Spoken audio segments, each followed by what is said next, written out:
Welcome to Prayer and Coffee. If we're not careful, the news of the day, the chaos of this current crisis will bring fear and discouragement into our lives. Or maybe it's the unexpected things that keep hitting your life, news from the doctor or your job, or maybe it's family issues, along with all the things that we're going through right now. Joshua 1:9, do not be afraid or discouraged, for the Lord your God is with you wherever you go.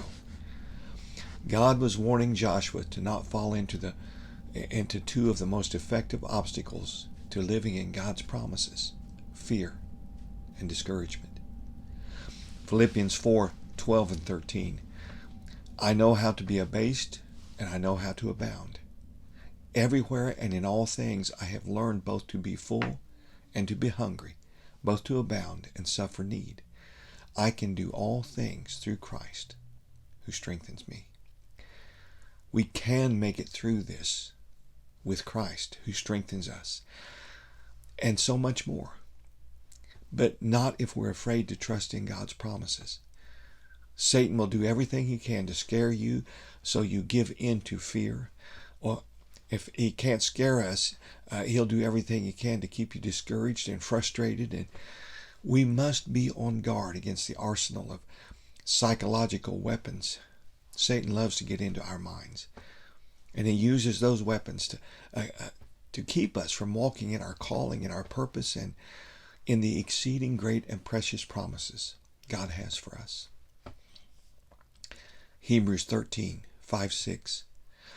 Let your conduct be without covetousness. Be content with such things as you have. For he himself has said, I will never leave you nor forsake you. So we may boldly say, the Lord is my helper. I will not fear. What can man do to me? Let's pray. Father, you are my refuge and my fortress, my God, and I will trust in you. For you have been a shelter for me, a strong tower from my enemy. And when my heart is overwhelmed, I will run to you, Lord, my rock and my salvation. You are my defense, and I will not be shaken.